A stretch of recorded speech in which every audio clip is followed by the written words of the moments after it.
한 주간의 여론 흐름 짚어보겠습니다. 배종찬 인사이트 K 소장, 김미현 RN서치 소장 나오셨습니다. 두 분 어서 오십시오. 안녕하십니까? 네. 안녕하세요. 배 소장님, 예. 한국갤럽과 NBS에서 이재명 민주당 후보 지지율이 최고치를 기록했습니다. 보수 후보자 지지율을 합친 것보다 높은 수치인데 지금 이 같은 흐름이 이어지고 있는데 현재 지지율 추세를 어떻게 보고 계세요?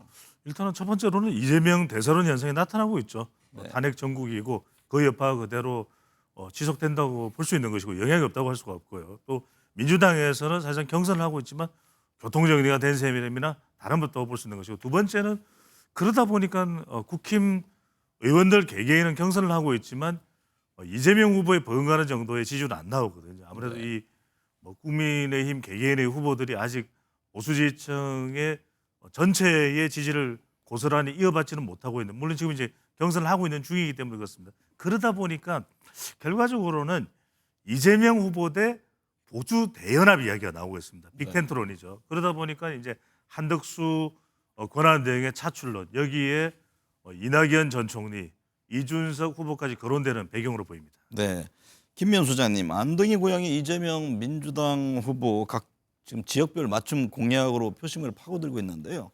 대구, 경북과 부산, 울산, 경남 지역에서 또 부산에 가서 해양수산부 부산 이전 공약을 제시했습니다. 오늘 2차 경선 결과가 나오는데요. 이번 대선에서 이 후보를 향한 영남권 표심은 어떨까요?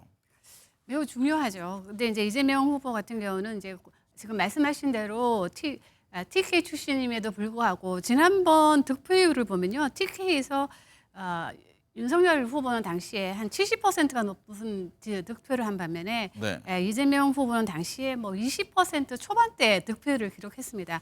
그런 거를 감안해 봤을 때 이번에는 그것보다는 좀 더 나오지 않을까 예상을 하고 있습니다만은 그러다 보니까 TK보다는 또 PK 지역이 매우 중요하거든요. 근데 네. 이제 PK에서는 지난번에 한 30%대 나온 것 같아요. 그리고 윤석열 후보는 50%가 넘었거든요. 근데 원래대로 말씀드리자면 이 진보 진영의 후보들은 대략 PK에서 40% 이상을 득표를 목표를 하고 뛰고 있거든요. 네. 그러니까 그런 거를 감안해보고 그리고 지금 나오고 있는 여론조사 결과를 보더라도 PK에서는 나름대로 그다지 나쁜 결과가 나오지는 않고 있습니다. 그런 거를 감안해봤을 때 TK보다는 PK에서는 지난번 대선 때보다는 좀 갈목할 득표율을 하지 않을까 이렇게 예상이 됩니다. 배 소장님, 호남에서 네. 이재명 후보 지지율이 상승했습니다. 경선 효과라고 볼 수 있을 건지 지금 6.3 어쨌든 대선에서 누가 후보가 되든 호남 결집력 이게 어느 정도 되는지 이게 주목하고 있지 않겠습니까? 중요합니다. 그러니까 호남의 호남 유권자 그리고 호남 밖의 호남 유권자거든요. 그러니까 호남의 호남 유권자는 이재명 후보 쪽으로 더 굳건해진다고 봐야 될 것 같아요. 네. 왜냐하면 그만큼 정리가 됐고 그래서 이전 대선에서 김대중, 노무현, 문재인 이 역대 대통령이 호남에서 얻었던 것만큼 이재명 후보도 얻을 것 같아요. 그런데 네. 호남 밖의 호남이 중요합니다. 그러니까 서울 호남 유권자, PK 호남 유권자인데 그래서 지금 보면은 이재명 후보도 충청, PK 지역에 공을 들이거든요. PK가 왜 중요하냐? 8년 전에 이 문재인 후보가 이 탄핵 대선에서 네. 그때 부산에서 득표 1위, 울산에서 득표 1위 이렇게 차지했거든요. 근데 따지고 보면 지난 2020년 대선에서 이재명 후보가 그다지 부산 PK 지역에서 갈목할 만한 득표를 못했거든요. 근데 이번에 PK 지역에 상당히 공을 들일 겁니다. 네. 호남 밖의 호남, 그중에서도 수도권도 중요하지만 PK 지역에서 이재명 후보가 얼만큼, 그래서 보면은 뭐 해양 수도 지금 공약도 내걸고 있고 이런 부분들도 다분히 네. PK 공약으로 보입니다. 네. 김미현 소장님, 갤럽과 NBS 조사 결과 의견을 유보한 응답자가 20%대에 이르는데요. 이게 이전 대선 때와 비교했을 때 어떻습니까? 비슷한 흐름입니까? 아니면 많은 겁니까? 아니면 상대적으로 좀 높은 편이죠. 네. 지난번 대선이라든가 아니면 박근혜 전 대통령 탄핵 이후의 조사 결과를 보면 당시에는 한 10% 후반대였습니다. 네. 근데 지금은 20% 후반대를 기록하기 때문에 높은 걸로 나타나고 있는데요. 지난번 대선보다는 그 탄핵 직후, 1차 탄핵 직후 여론조사와 좀 비교를 좀 해본다면 당시에 좀 안희정이라는 네. 후보가 있었거든요. 그게 지금은 그 당시에 야권 후보들이 3명이 있었는데 그분들이 나름대로의 본인들의 지지층을 갖고 있다 보니까 그래서 이제 무당층이 생각보다 좀 적게 나온 것 같은데 이번에는 이 범보수 진영이나 범 진보 진영은 상당히 이제 결집이 돼 있는 반면에 네. 범보수 진영에는 이 독보적인 후보가 없다 보니까 아마도 이런 무당층이 그때보다는 약 한 10%포인트 정도 높게 나타나는 게 아닌가 싶습니다. 네. 배 수장님, MBS 조사를 보면 민주당, 국민의힘, 개혁신당 후보 3자 대결에서도 이재명 민주당 후보가 크게 앞서는 결과가 나왔는데요. 어떤 점을 주목해서 봐야 할까요? 이게 상당히 중요한 거예요. 네. 무당층을 보셔야 됩니다. 그러니까 무슨 말씀이냐면은 지금 3자 구도인데도 불구하고 지금 이제 그래프를 곧 보실 수도 있을 텐데 이재명 45, 45, 45 다 45죠. 네. 그러면 지금 국민의힘 후보 김문수, 홍준표 또 한동훈이 이준석 표를 모아도 안 돼요. 45가 안 됩니다. 네. 그 이야기는 지금 무당층이 빠져 있는 겁니다. 그런데 이 무당층은 대체로 그러면은 보수 성향이 강하다 이렇게 봐야 되겠죠. 왜? 대선은 45대 45거든요. 네. 그런데 이 무당층들이 왜 지금 포함이 안 돼 있느냐? 보수적 후보에 한 자체가 기울어져 있다. 우리가 굳이 나간다고 해서 이길 수 있을까? 이게 중요합니다. 네. 그러니까 이 무당층의 적극성을 끌어낼 수 있는 그런 보수 대연합이나 반 이재명 명분을 충분히 동기부여를 한다면은 이게 좀 늘어날 수 있는데, 자 우리 정가병께서도 아실 텐데 2007년 대선 이명박 후보가 당선될 때는 이미 기울어져 버렸죠. 그러면 네. 그때 기억해 보시면 무당층은 투표를 안 갑니다. 투표율이 63%. 지난 2022년 대선은 0.73% 포인트 차이니까 박빙이죠. 투표율이 75%. 이럴 때는 매우 높죠. 그러니까 무당층을 나오게끔 만들게 있느냐 없느냐. 지금의 이 판세는 지금으로서는 아직까지 무당층이 보수를 위해서 투표소에 나가야 될 그런 동기부여가 충분히 안 되고 있다. 네. 김미연 소장님, 리얼미터 양자 대결 결과를 보면요. 이재명 민주당 후보와 국민의힘 후보들이 양자 대결했을 때 이 후보가 모두 50%를 넘기면서 우위를 차지하는 모습인데요. 지난 이제 과거 대선을 돌이켜 봤을 때 대선 40여를 앞두고 다자 대결, 양자 대결에서 한 후보가 이렇게 이처럼 우위를 차지한 경우가 있었습니까? 근래 조사에서는 없었는데요. 근데 아까 지금 말씀하신 대로 이명박 대통령, 그 당시에는 이명박 후보가 상당히 앞서는 조사가 많았습니다. 지금 말씀하신 대로 그때는 판이 한쪽으로 상당히 기울어졌기 때문에 그런 결과가 있었고요. 네. 요 근래 선거에서는 한 후보가 이렇게 다자 대결이라든가 아니면 양자 대결에서 이게 압도적인 지지를 받는 경우가 매우 적었었습니다. 네. 그런 경우가 별로 없었던 것 같은데요. 근데 지금 이 무당층 가지고 지금 무당층이 무조건 샤이 보수일 거다 이렇게 얘기하는 거는 저는 좀 맞지 않다고 보여지고요. 이 무당층에는 샤이 보수도 있지만 샤이 진보도 있거든요. 물론 지금은 샤이 진보보다는 샤이 보수가 더 많을 것 같아요. 왜냐하면 네. 보수는 남대로 결집이 안 됐지만 진보는 상당히 결집이 된 상황이다. 그런 관점에서 본다면 이 무당층이 상당히 차기 대선에 상당히 큰 영향을 미칠 수는 있지만 제가 볼 때는 이번에는 이 무당층이 그렇게 적극적으로 투표장에 나갈까? 그런 생각이 좀 들기 때문에 저는 이 무당층이 나오는 이 포지션을 가지고 이게 전부 다 우리한테 온다? 이렇게 생각하고 전략을 짜는 거는 매우 좀 잘못된 게 아닐까 이런 생각이 좀 듭니다. 배 수장님, 양자 예. 대결을 보면 이재명 민주당 후보에 맞선 후보들 가운데 예. 한덕수 권한대행의 격차가 가장 적게 나타났는데 이 점은 어떻게 해석을 해야 할까요? 이른바 덕수다 덕수. 네. 한덕수 차출론, 한덕수 현상이거든요. 그러니까 뭐 한덕수 권한대행에도 지적할 부분은 많습니다. 근데 대체로 이제 선거를 프레임으로 보기 때문에 그렇습니다. 프레임으로 보니까 국민의힘 다른 후보와의 양자 대결을 할 때는 이건 탄핵 또 그다음에 내란 이렇게 되면 확 기울어져 버리거든요. 중도층이 안 옵니다. 그리고 국민의힘 일부도 안 따라옵니다. 근데 한덕수 권한대행을 갖다 붙이면 어떤 현상이 벌어지냐면 프레임이 살짝 전환됩니다. 네. 내란과 탄핵 프레임이 아니라 경제, 미국, 트럼프 이렇게 좀 전환이 되거든요. 그러면 이 응답자의 특성을 보면 조금 어떤 차이가 있냐면 한덕수 권한대행이 맞붙는 양자 대결에는 수도권 그다음에 자영업청, 주부청이 조금 한덕수 쪽으로 더 옵니다. 다른 국민의 네. 후보보다는. 이런 현상이 나타나면서 한덕수 권한대행이 경쟁력이 나오는 가장 큰 네. 배경으로 보입니다. 근데 그럼에도 불구하고 이재명 후보 한덕수 그 지금 대행과의 격차는 거의 한 2배 가까이 그렇죠. 크거든요. 네. 이런 상황에서 한덕수 대행 출마할까요? 제가 지난주에 여기 나와서 한덕수 후보에 한덕 총리에 대해서 총리 이제 권한대행, 대통령 권한대행에서 이야기를 했었는데요. 아직까지는 불확실한 것 같습니다. 네. 아직까지는 불확실한 것 같고요. 본인도 매우 고민을 하고 주위에서는 상당히 부추기는 세력도 있는 것 같아요. 근데 아직까지 본인은 결정을 못 하고 있는 것 같은데 한덕수 후보 지지율이 이렇게 높게 나온 거는 물론 이제 인지도가 높고 지명도도 높고 언론에서 워낙 부각이 됐기 때문에 그런 효과도 있는 것 같고요.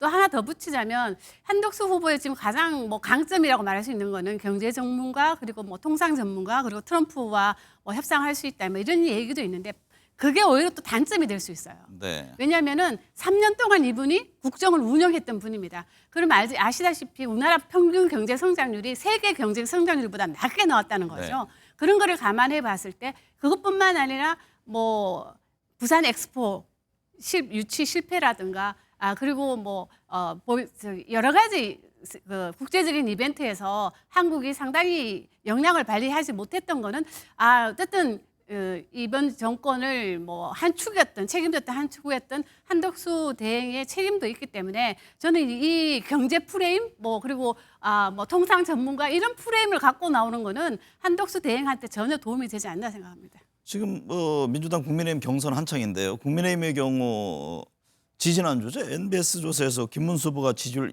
1위를 달렸잖아요. 그런데 지난주 조사를 보면 4%포인트가 빠지면서 홍준표 국민의힘 후보와 동률을 기록했습니다. 한 주 만에 지지율의 출렁인 배경은 뭡니까? 저는 권한 대행에 부각이 되면서 지지층이 겹치다 보니까 지지율이 좀 하락한 것 같아요. 김문수 장관 같은 후보 같은 경우에는 반면에 홍준표 후보가 지지율이 좀 급상승했는데 그 배경에는 역시 젊은 보수라고 할 수 있는 2030 세대에서 그나마 그 후보들 중에서 가장 상대적으로 높은 지지를 받았기 때문에 그런 결과가 나온 것 같고요. 저희가 지난주에는 대통령 권한대행에서 이야기했다면 이번 주에는 저는 또 한 사람을 또 주목하게 되는데요. 그 사람이 바로 정가훈 목사입니다. 그분이 이제 출마 선언을 했는데요. 저는 우리가 김문수 장관이 갑자기 급상승한 배경, 그 배경에는 윤석열 대통령을 지지했던 그 세력이 있거든요. 그 세력이 김문수 장관을 전체 여론조사에서 범보수 진영에서 1위로 올려놨단 말이에요. 근데 그 세력과 정가훈 목사의 그 세력하고는 좀 상호 겹치는 부분이 많기 때문에 저는 향후 정가훈 목사의 지지율이 얼마가 나올까 저는 매우 관심이 가거든요. 그리고 지금 정가훈 목사는 본인의 지지율을 높이기 위해서 최선을 다할 겁니다. 왜냐하면 선거 여론조사, 선거 방송 같은 경우에는 전국 단위 신문에서 5%의 지지율만 올리면 참석을 할 수 있거든요.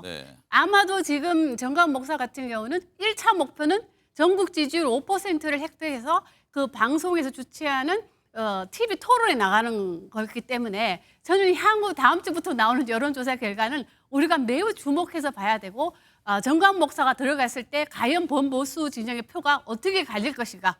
저는 이것이 지금 다음 주에 우리가 좀 주목해야 될 상황이 아닐까 싶습니다. 배 주장님, 삼지대에 있는 이준석 개혁신당 후보의 지지율을 주목하고 있는데요. 지금 뭐 3자 대결에서 두 자릿수를 보여주기도 하고요. 향후 예를 들면 뭐 보수 진영 단일화와 구도 등의 중요한 변수가 됩니까? 그렇습니다. 이른바 준스톤 효과, 꽃놀이패가 된다는 것이거든요. 왜냐하면 지금 국민의힘 후보, 심지어는 국민의힘 후보 플러스 뭐 한덕수 권한대행이 출마를 하는 경우에는 단일화된 후보로서도 이재명 후보의 견주기는 맞대응하기는 힘들다. 그러면 마지막까지 끌어들여야 되는 인물이 바로 이준석입니다. 그런데 지금 이준석 후보의 경우에는 보수 성향을 띠면서도 특히 20대, 30대 또 40대 일부까지 견인하는 경쟁력이 있거든요. 또 제3자 후보라는 40대 일부가 이제 지금 본인이 만 40세입니다. 그러다 보니까 여기서 마지막에 선거 막판에 이준석 후보가 보수 대연합의 빅텐트에 참여를 하느냐 안 하느냐가 상당히 또 극적인 효과까지 만들어줍니다. 그래서 시간이 지나면 지날수록 보수 지지층들로부터는 이준석 후보의 몸값은 더욱 올라갈 수밖에 없을 것으로 보입니다. 김미연 소장님, 가정입니다만 빅텐트론 국민의힘과 개혁신당 후보 등 이 범보수 진영이 단일화한 뒤에 이재명 후보와 1대1 구도가 된다면 전체 지지율 흐름은 어떨까요? 당장 예측하기는 힘들지만 과연 시너지 효과가 날까? 네. 저는 뭐 그런 의문도 좀 듭니다. 지금 뭐 이준석 후보가 당연히 꽃놀이패인 건 맞지만은 저는 꽃놀이패 정도가 되려면 안철수 후보가 받았던 지지율 20% 정도는 나와야 되는 거 아니냐. 그 네. 정도 나온다면 상당히 파괴력을 갖겠지만 지금 나오고 있는 조사 결과를 보면 한 뭐 다자 대결에서 뭐 3자 대결에서 뭐 두 자릿수가 나온다는 이유는 그거는 바로 국민의힘 후보의 지지율이 상대적으로 낮기 때문이거든요. 그런 걸 감안해 봤을 때 과연 꽃놀이패로 이준석 후보가 되려면은 최소한 두 자릿수 20%가 넘는 지지율이 나와야 되지 않겠냐. 그렇다면 상당히 이 빅테크론이 저는 상당히 뭐 효과가 볼 수 있다고 보겠지만 저는 지금 이 보수 진영에서 말하는 이 빅테크론은 소위 말해서 그 M&A 적대적 M&A가 아니다는 거예요. 네. 우리가 생각했던 그 노무현 전 대통령하고 그리고 정몽준, 정몽준 후보 네. 간의 그 적대적 M&A가 돼야만이 이게 임팩트를 주면서 국민들한테 어느 정도 소모 효과가 있지만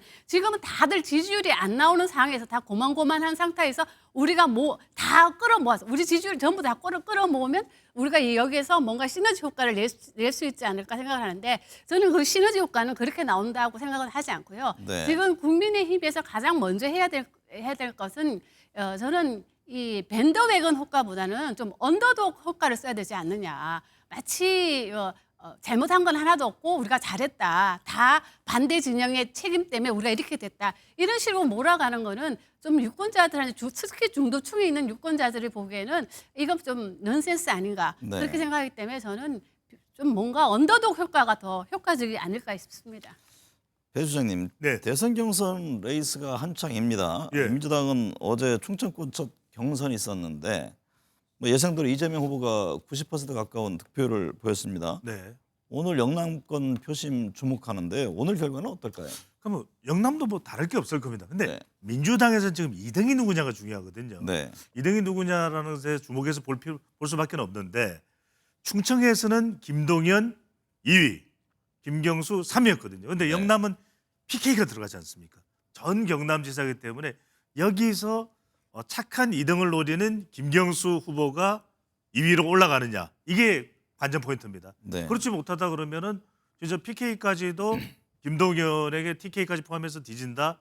이건 정말 김경수 후보로서는 참을 수가 없을 거예요. 또 네. 대한 2위를 노리는 그 약간 좀 견제구도 날리면서 돌직구도 날리면서 2등을 하고 싶어하는 지금 김동연 후보로서는 영남까지 본인이 2등으로 간다. 그러면 좀 더 목소리를 높일 수 있거든요. 네. 말 그대로 민주당은 1위보다는 어느 지역에서 2위가 누구냐 이게 더 관심이 있습니다. 국민의힘은 8명의 후보가 지금 각축전 펼치고 있는데요. 후보들 모두 이제 낮은 지지율을 끌어오르기 위한 여러 전략이 필요해 보입니다. 어떤 움직임이 중요하다고 보세요? 일단은 이제 네 명으로 압축이 되지 않습니까? 네. 그러니까 제가 볼 때는 거기도 4위 4등으로 후보가 누구냐 관심이죠. 4등이 누가 되느냐가 지금 중요한 것 같은데요. 1등부터 저는 개인적으로 볼 때는 1등하고 3등까지는 별 차이가 없을 것 같아요. 네. 그래서 지금 우리가 예상할 수 있는 1등의 후보도 바뀔 수가 있을 걸로 보여집니다. 그런 걸 감안해 봤을 때 저는 4위가 누가 될 것인가가 매우 중요해 보이고요. 지금 그리고 아까 제가 말씀드린 것처럼 너무 이 후보들이 밴드웨건 효과를 쓴다. 네. 그거보다는 좀 더 언더독 효과. 뭔가 우리가 이 당을 어떤 식으로 쇄신하고 그리고 두 번이나 보수 진영의 후보들이 대통령이 이렇게 탄핵된 거에 대해서는 일정 부분 책임도 지고 거기에 대해 책임지는 모습도 보여주는 게 좀 더 현명하지 않을까 싶습니다. 반 이재명 기치보다는 뭔가 새로운 대안 제시가 중요하다 이런 말씀이군요. 그렇죠. 반 이재명 가지고는 그렇게 했음에도 지난번 총선에서 대패하지 않았습니다. 네. 배 소장님, 네. 윤석열 전 대통령 앞서 이제 김미연 소장 말씀하셨습니다만 예. 지금 신당 창당 논란 이어지고 있습니다. 뭐 사저 정치 얘기도 있는데 뭐 이 와중에 정광훈 목사 대선 출마 의지를 밝혔고요. 이게 국민의힘 주자들에는 어떤 영향을 줄까요? 부정적이죠. 그러니까 윤심 윤 어게인 정당이 만들어져도 이러면 보수 지지층들이 또 분산될 수밖에 없거든요. 또 갈등이 생길 수밖에 없거든요. 이게 보수층 분산이기 때문에 그렇고 정광훈 목사가 출마를 하더라도 똑같은 현상이 벌어질 수밖에 없고 특히 이제 누가 또 정광훈 목사하고 또 친분이 있다 이런 식이 되면 그 국민의힘 경선 후보는 더 영향을 받을 수밖에 없는 것이고 네. 중요한 건 이럴 겁니다. 지금 국민의힘 후보만으로는 또는 한덕수 권한대행만으로는 또는 이낙연 전 총리 또 유승민 전 의원 또는 이준석 후보까지 포함을 해도 지금 될까 말까한 상황이거든요. 이런 상황에서 정광훈 목사 또는 윤어게인 정치 세력이 뭐 불발되긴 했습니다. 등장한다면 이런 보수 대연합 빅텐트는 더 어려울 수밖에 없기 때문에 과연 이걸 어떻게 보수 진영 내에서 교통정리할 수 있느냐. 지금 안철수 후보는 탄핵 반대한 후보들에 대해서 아예 네네. 전광훈 당으로 가라 이런 그러니까요. 주장을 하잖아요. 그쪽으로 갈 개연성은 없습니까? 그러니까 이렇게 갈등이 생기는 거죠. 네. 그러니까 그렇게 간다 그러면은 보수 내는 더 쪼개지는 것이거든요. 심지어는 안철수 후보의 경우에는 윤석열 전 대통령 탈당하라 이렇게까지 이야기되고 있기 때문에 분명히 윤 전 대통령과 관련된 부분 또는 정광훈 목사 윤심을 강조하고 있지 않습니까? 네. 등장한다면 이 부분은 국민의힘으로서는 보수 진영으로서 상당히 또 난감한 상황이 될 것으로 보입니다.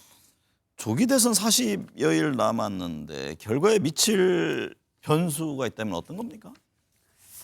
일단 지금은 뭐 여론조사에 보면은 어쨌든 민주당이 좀 유리하게 지금 조사 결과는 지금 나오고 있습니다. 그럼에도 불구하고 선거는 마지막 한 표까지 또 열어봐야 되는 거기 때문에요. 네. 저는 어차피 대통령은 어대명 이재명이라는 이 프레임이 상당히 또 위험한 프레임일 수도 있어요. 네. 이게 만약 이재명 후보의 지지율이 많이 흔들리는 조사 결과가 조금만 나온다 하더라면 저는 이게 무너질 수도 있기 때문에 네. 저는 이 어대명이라는 거를 상당히 민주당에서 좀 유념해야 되지 않을까 싶습니다. 이게 가장 큰 변수라 저는 봅니다. 배 소장님은요? 국내 변수는 좀 찾아보기 힘들고요. 김미연 박사께서 말씀하셨던 그 부분일 것 같고 저는 오히려 국외 변수, 우리를 둘러싼 글로벌 경제, 또 미국이라고 하는 또 존재, 또 트럼프 대통령이 오히려 외부 변수로서 우리 네. 대선에 끼칠 영향이 조금이라도 있을 것으로 보입니다. 네. 오늘 도움 말씀 감사합니다.